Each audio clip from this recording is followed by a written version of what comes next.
Hi, this is Brian Van from Sport Bike Track Gear, sportbiketrackgear.com.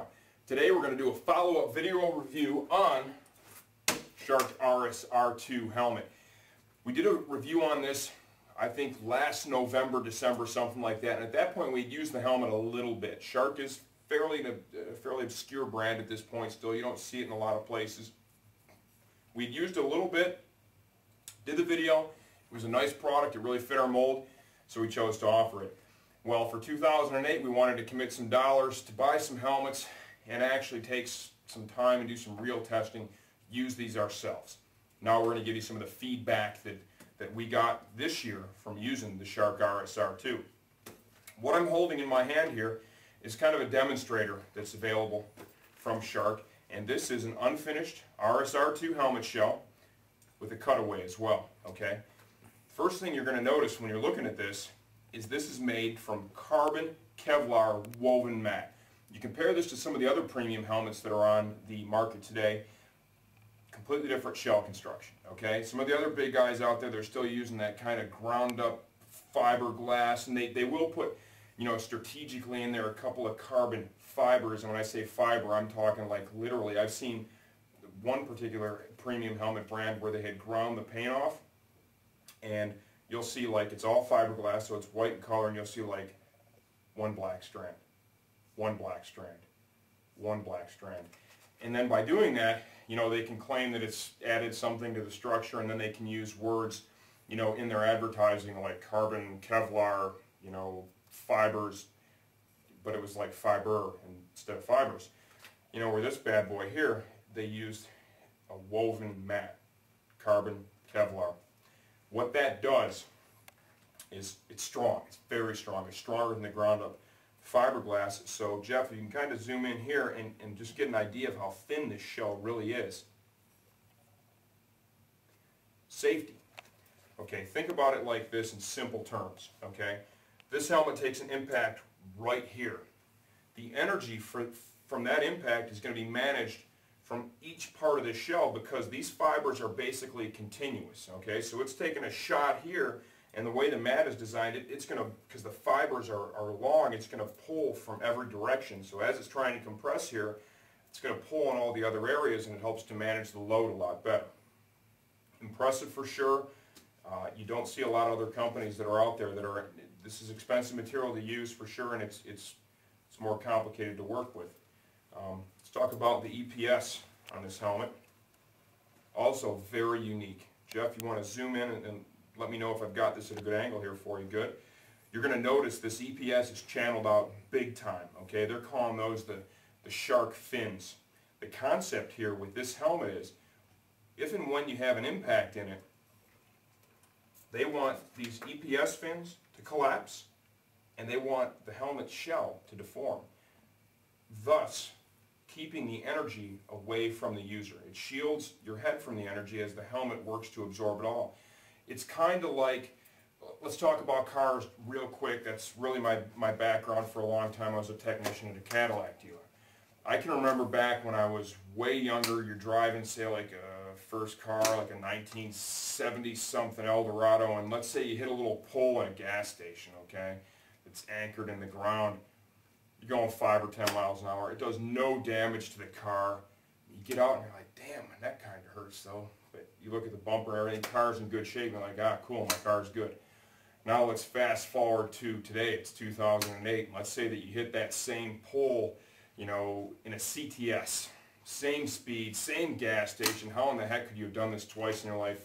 Nevertheless, you get out of the car, you look, there's serious damage to the car, but you feel fine. And that's because the car is designed as a crumple zone nowadays so that it absorbs all the impact and it shields the driver from the energy. So it's just kind of a simple analogy, if you will. That's the same thing that Shark is shooting for here with the RSR2 and really their whole line. They want this thing to absorb all the impact and energy and keep it from the wearer. Let's talk about the Sharp helmet rating system. You may or may not have heard of this. It's more of a European thing still at this point, but there's an outfit over there that basically went out and bought helmets right off the shelf, and they performed their own helmet crash testing, if you will, and then they rated them based on their performance.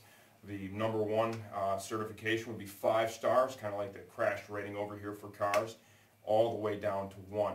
Of course, the Shark RSR2, 5-star sharp, easy, no problem, one of the safest helmets in the world at this point. There's some other big guns out there. I'm not going to say who they are, how they scored. Let's just say they didn't come anywhere near 5 stars, and these are some of the most expensive helmets in the world. So, go ahead, Google Sharp if you want, take a look and look at that information for yourself and use it to guide you on your next helmet purchase. Now that we've shown you this, and I really do believe this is a pretty impressive display model here, let's talk about what Brian learned this year by riding his Shark. I've got a couple of them. This is my Foggy Legend. I also have the brand new Duhamel. I got a pre-release 2009 Duhamel with this gold dragon on the back. It's a gorgeous helmet. I'm actually kind of afraid to wear that one with my track record. But nevertheless, here's my Foggy. You can see a couple of bugs still on this bad boy here. Let's talk about airflow, one of the number one things that guides people in helmet purchase, okay? I'm going to compare this to 2 other big dogs on the market. We're going to start with the Shoei X11, probably the best airflow that's out there right now today. I don't think many would argue that. The noise level of that helmet is pretty good. It's not that bad. Let's go step number 2. We're going to use the Arai RX7. Tons of airflow, just a tickle less than the X11, but it's really close. That helmet produces a significant level of noise. Pretty much everybody's aware of that, but it does flow a lot of air. Let's come to, in my mind now, number 3 in the airflow category, and that's going to be the RSR2. The other two definitely flow more air than this one does. It's not so much less that I would call it a deal breaker. I feel that it's very adequate for me personally. It's fine. I have no issue with it, but I just want to let you know the other two do move a little bit more air, okay? Not a deal breaker, but a little bit more. Now let's talk about noise level. That's where this one, total home run. For any premium helmet out there that flows the amount of air this one does, I've never had one that was this quiet. You put the earplugs on, you're out on the racetrack, you get on a straightaway, your 6th gear pinned, whatever, stupid quiet. Way quieter than the RX-7 from Arai, and a little bit quieter than the Shoei X11. The X11 is actually pretty good in that department too, but still I'm going to give the nod to the RSR2. It's quieter for sure.